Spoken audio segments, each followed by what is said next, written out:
As pessoas me perguntam frequentemente sobre a diferença entre estresse e ansiedade. Você sabe qual é a diferença entre um e outro? Bom, o que acontece é o seguinte, há muitos anos atrás, inclusive na época em que eu sofri todos os efeitos devastadores da ansiedade, eu fui diagnosticado com estresse. Mas aquilo eu não fui convencido de que aquilo era verdade, porque eu achava que não era estresse. Porque eu sempre entendi na minha vida que estresse é algo que você sente um cansaço, ou seja, um esgotamento mental. O estresse é um esgotamento mental e físico, obviamente, você também acaba se cansando fisicamente.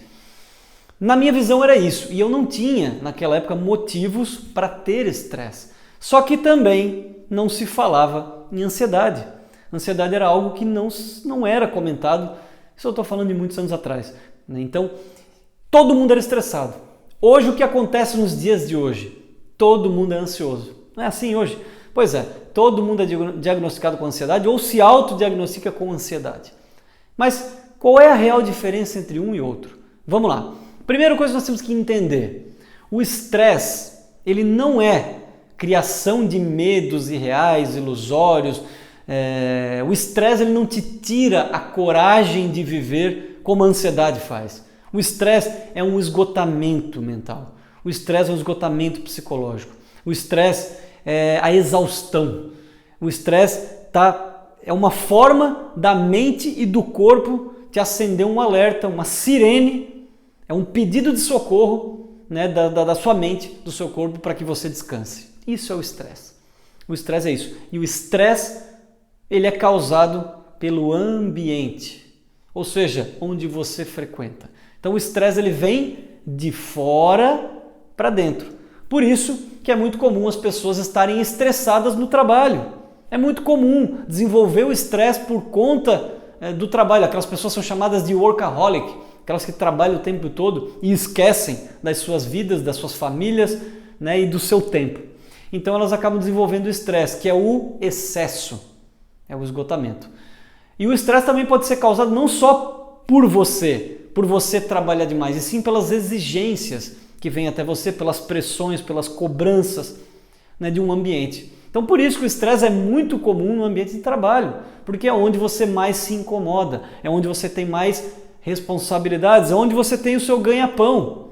Então o estresse, ele normalmente é causado sim no trabalho. Claro que existem pessoas que desenvolvem o estresse em outras áreas, mas no trabalho é muito comum. E aí, onde é que entra a ansiedade? Bom, primeira coisa, a ansiedade já é a falta de coragem, é insegurança. A ansiedade é excesso de pensamentos, uma mente muito acelerada. Ansiedade são pessoas medrosas que desenvolveram medos irreais e ilusórios, ou seja, estão criando situações de medo para que as suas vidas sejam roubadas, né? Sejam sabotadas pela sua própria mente. Então, a mente de um ansioso é uma mente criadora. Ela cria eventos, situações, pessoas, tragédias, catástrofes para que você se recolha e não viva. Isso é ansiedade. Então, a ansiedade ela é de dentro, ou seja, ela é criada aqui dentro e você acaba colocando para fora, exteriorizando. O que é exteriorizar a ansiedade? Através de crises, né? As manifestações das crises de ansiedade. É você deixar de fazer as coisas que deveriam ser feitas na sua vida. É você deixar de viver. Você passa a sobreviver porque você tem muitos medos. Então isso é ansiedade. Então, vocês perceberam a diferença de um e de outro? Dá para perceber a diferença? Pois é, o que acontece é que os sintomas físicos e psicológicos, eles são muito parecidos do estresse e da ansiedade. Por isso as pessoas fazem confusão. Tem alguns sintomas muito parecidos. O esgotamento é um deles. A pessoa ansiosa, ela também se esgota mentalmente por pensar tanto, por se colocar no futuro o tempo todo, por estar sempre criando situações de tragédia, de catástrofes, e isso cria sim um cansaço mental. E vários outros sintomas que são muito parecidos, tanto fisicamente quanto psicologicamente, da ansiedade e do estresse. Mas isso que eu falei neste vídeo é a diferença entre um e outro, e é muito importante você saber dessa diferença, mas sempre buscar um profissional para ele poder te ajudar no diagnóstico certeiro e no caminho que você pode traçar aí para buscar ter de novo a sua vida de volta, voltar a viver sem estresse e sem ansiedade.